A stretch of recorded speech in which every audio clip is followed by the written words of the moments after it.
bada boom, bada bang, bada bop. We are running through, no pun intended, the top 5 list of long run shoes in 2025. Now, if you know anything about this channel, you know that we love the mileage, and these are the top 5 shoes that have survived the long mileage grind the best this year. Now, if you're looking for a new shoe to grind out some mileage, you are in the right place, and an even better place would be the Supple app. So Supple app is my app. It's the best buy, sell, and trade marketplace out there for running shoes, and it's how you can find deals on a shoe like this, the Megablast, $225 at MSRP for $100, because somebody might get this shoe or the Vomero Plus or the SC Elite V5, put a run on it, it doesn't work for them, so they list on the app well below MSRP. We also have the best community of hobby joggers getting after it daily, bettering themselves for their families, for glory, for legacy. And we're doing the community challenge right now. It's been great to see everyone post their stories, and it's not too late to join community challenge. DQ challenge, didn't quit challenge is going from now for the next few weeks through December. To run or walk every day is the goal, to stay on that grind through the holidays. So if that appeals to you, get in with us and enjoy today's video.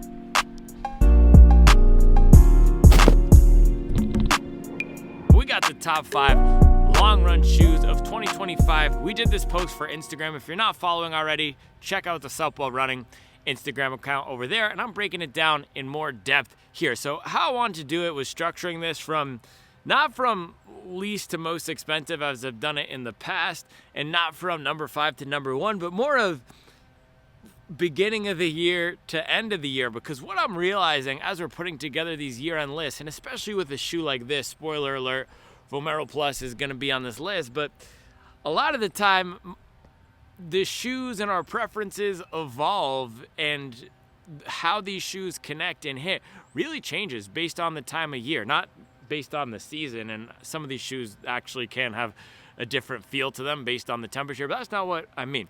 If we're in peak marathon training, if we're focused on 5K work, if we're focused on long runs, if we're focused on aerobic development or power, right? How we're training influences how we experience these shoes and what role these shoes have in supporting that. So I was talking about this with my top 5 favorite shoes, I think a week or two ago. Something like the Puma Velocity Nitro 4, when I was running the highest mileage of my life in the summer, 130 and 140 miles a week, that wasn't getting a lot of pull from me, right? That wasn't getting a lot of pop from me. I was enjoying shoes more like the Megablast, 44, 45 millimeters a stack, not really going for a 30 millimeter stack shoe. But right now, working in more hill sprints, I've been loving the Velocity Nitro 4, and I actually used it this morning for a hill sprint workout. So that's what we're gonna do today, long run shoe. I'm gonna break down what each of these is best for and how I have enjoyed them the most. So with that, let us start off with number 1, or first shoe, earliest in the year. This is the shoe that I enjoyed the most in the winter and early spring. I actually pulled it out again in the summer, but this is the Saucony Endorphin Elite, one of the best race shoes out right now for just getting out there and stacking long miles. This is designed by Saucony to be their top tier peak pinnacle marathon racers. $290 now. It features one of the softest midsole foams out there. It's absolutely ridiculous ride experience. It's super fun, it's bouncy, it's wild, it's wacky, and I think because it's so wild and wacky, it hasn't gotten the pop and the praise as some of the other more restrained, more traditional and conservative marathon shoes like the Sky Tokyo, the Edge Tokyo, and even the Alpha Fly. But as a dedicated long run shoe, this is one of the best out there. The foam is really fun, it's supportive, and it's great for those steady long run paces. So where I've enjoyed this the most is right around that 6:30 to 7 flat range, which for me is moderate, right? So about a minute per mile slower than marathon pace. That would be for me my moderate zone. That's where this is great, because when I'm going faster, when I'm really getting up on the front, driving a lot of power, I like the shoes with the bite and the snap, something like the Fast R3. This is great because of the protection, the easy, smooth roll for those moderate paces. It provides enough pop and enough roll forward where I'm not just gonna lean back and use it as a long run, slow, relaxed cruiser, but perfect for when I want a little extra oomph. So I think my best run in this was a 20 or 22 mile long run where I was 640 something pace. Absolutely perfect for that. So if you're looking for a dedicated long run shoe and you're gonna spend 300 plus bucks, this is a great pick. So next up, Mizuno Neo Vista 2. This was one of my favorites of the early summer. As I was entering my highest mileage period, as I was entering the beginning of sub 230 marathon training and really making a push at tailoring my training to be more specific, this is what I was going for. Now, this was not the shoe I was using for the workouts, but as I was doing that very polarized training, so either long grinding tempos or very fast, short repeats, just intense workouts at 5 something per mile pace, this was the shoe that I really enjoyed for recovery miles, for getting out there and stacking volume. So not so much like the Endorphin Elite 2, this would be more of that steady, moderate, middle zone shoe. For me, the Neo Vista 2 was more of a recovery and daily type of shoe, and for the long run in everyday miles, it felt great for just the time on feet. You have the plastic plate in here,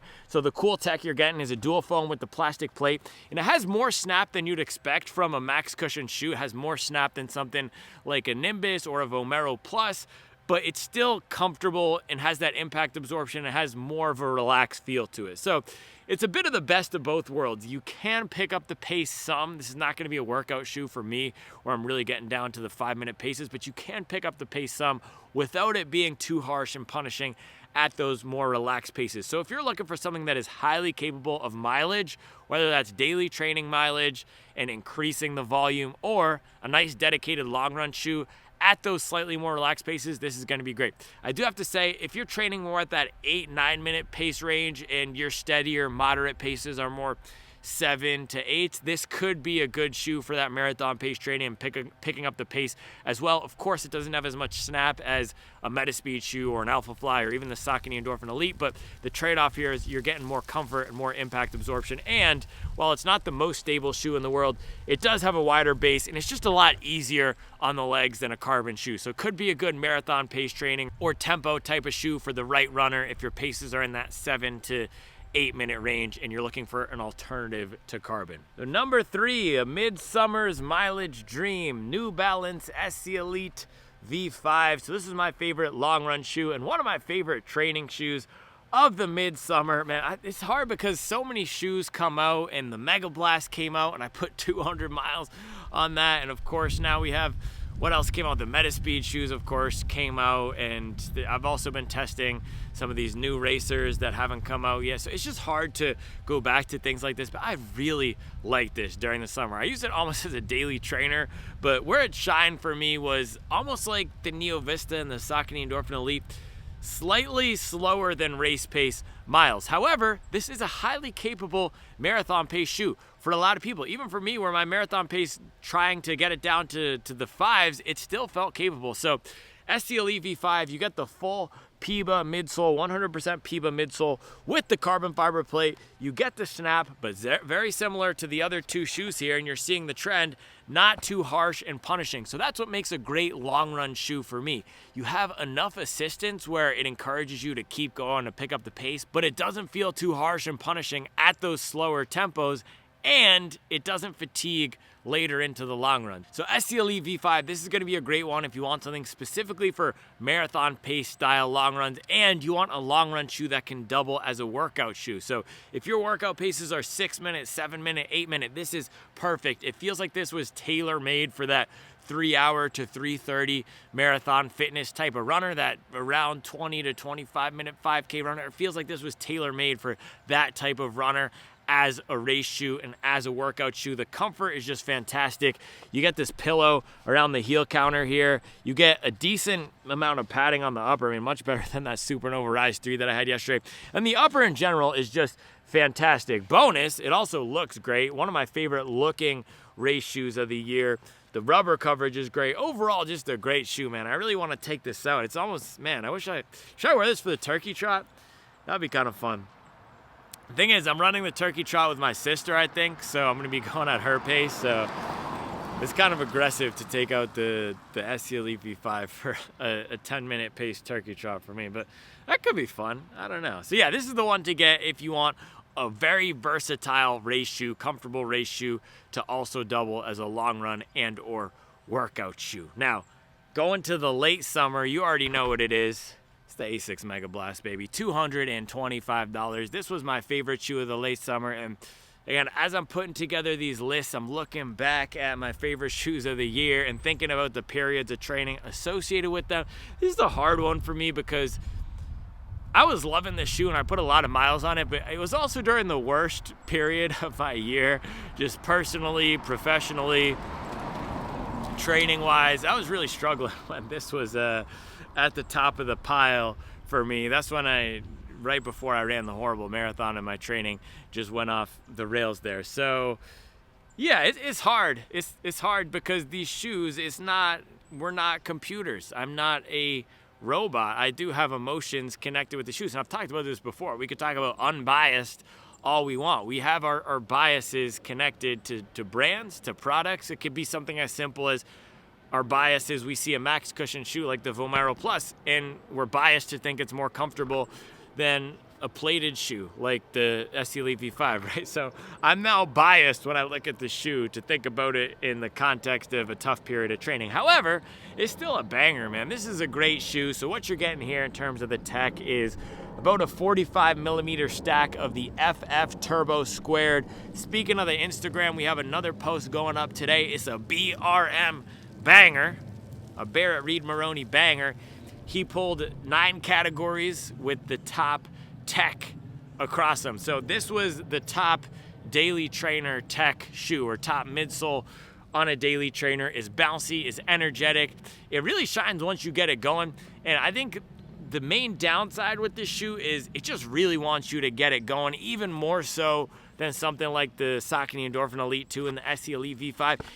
It just lets you know if you're not doing what it wants you to do. It's almost like a Vizsla, an energetic dog that's going to be yipping and yapping and nipping at you to go out there and pick up the pace if you're just lazing around the house, right? So that's what this thing is, and what the potential downside would be if you're not going to be running strong for the entirety of a run, especially earlier on in its life cycle, then this is not the best. I found as I put more miles in it, because now I have it up at 200, it got way more comfortable, it got way more compliant, it got way easier to run in at those relaxed efforts.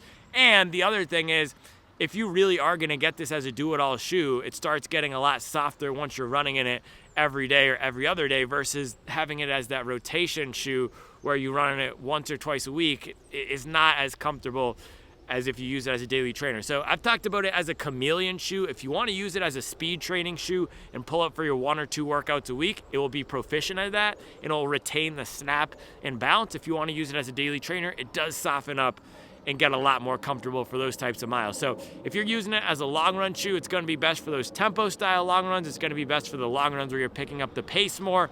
I wouldn't use it for the relaxed long runs. I wouldn't get this if you're looking for something for your first 90-minute long runs or your first ever 16-piece or 20-piece. This is really the shoe I would get if you're doing long runs where you're pushing the pace and you want this to double as a daily trainer. The Megablast starts getting really good value for you and giving you more than what you pay for it if you're using it as a daily trainer as well as a workout shoe and a long run shoe. If you're just gonna get this as a speed shoe, yeah, it's fun and it's a great shoe to have all the new tech and you will enjoy it, but you're gonna get the best out of it if you use it for multiple runs and multiple types of runs throughout the week. All right, number 5, Nike Vomero Plus. So this has been one of my favorite shoes of Q4, one of my favorite shoes later in the year, and a shoe that exemplifies to me just the difference in how we experience different shoes in different training cycles when we have different demands required out of our tools. So with this one, I actually started liking it a lot more as a daily trainer in the past few weeks, and I got it up to 100, and now I'm shifting more to the Rad, get that thing up to 100 or just use it. I don't know, it's nice switching things up. I don't think I'm gonna run this pair up to 200. Maybe I will, but it also had the little lace thing pop off, which, by the way, if that happens to you, I've heard you can just email Nike, go to their customer support. I haven't done that yet because I don't know, it's just one of those things where time, it's just really time. I haven't invested the time in it. Also, This pair is fine. Other than that, do I really want to get a new pair just because the eyelet broke? I don't know. But the ride of this, I started liking a lot more as a daily trainer when I was able to put some more pep in my step, when I was able to run fresher, stronger, 7:15 to 7:45 pace or faster versus recovery. This is not a dedicated recovery shoe. However, I did really like it in my first pair of this. This is my second pair. My first pair I was testing more in the summer. I like that first pair as a long run shoe when I was going super long. So I did a 23-mile long run in that first pair at around an 8 flat pace. So very relaxed, 3-hour long run, and it was fantastic, man, fantastic. So if you're looking for a marathon shoe for a 4-hour marathon or 4.5-hour marathon, and you want something very comfortable, man, Vomero Plus is a banger. This foam does not fatigue. I saw a review on the Supple app, I forget who it was, but they said how I had described the Mag Max previously, where the foam doesn't change, it doesn't fatigue throughout a run. They experience the same thing with the Vomero Plus, and I highly agree. This foam really retains all the great properties throughout the entirety of a long run, whether that's the balance, the comfort, the protection. It just doesn't get too soft, too mushy, and you're not gonna get any slapping or slamming. And if you look at how much foam you have under the forefoot here, it's incredible. They have stuffed so much foam in this thing for such a lightweight, man. 315 grams, and that's the heaviest out of any of these shoes. But if you compare it to a Bondi or a Nimbus or a Mag Max, just the balance and the comfort and the protection you're getting versus that type of shoe and versus all these shoes is just great. So very similar weight actually to the Nimbus and the Mag Max, but you're gonna get more bounce than the Nimbus, also a peppier feel than the Nimbus. And versus the Mag Max, it just has an easier to turn over style or easier to turn over feel for me versus the Mag Max. I'm not gonna say it's better than the Mag Max. That was one of my favorite shoes of all time, but just different. This one does lean more to the lightweight, peppy vibe, and also 10mm drop puts you up on your toes more. So with this one, I would get this if you're looking for a daily trainer where you can also go long. I also did a long run after my 5K in this and after my half marathon as well, both of those long runs. I think if you're doing 10 to 16 mile long runs at a more moderate pace, this is awesome, especially if you're training for a 5K or 10K. This is a perfect long run shoe. And then for marathoners, if you want something for your long runs where you are not going long and you don't want to get your long runs where you are not going fast and you don't want to get the Neo Vista 2, if you want something just a bit simpler, this is great. You can also start to find this, I believe, on sale at some of the outlets. And I also think some of the older colorways of this are going to be on sale if they are not already. So there you go. Let me know what your favorite long run shoes are this year. I appreciate you, and I'll be back tomorrow with another video.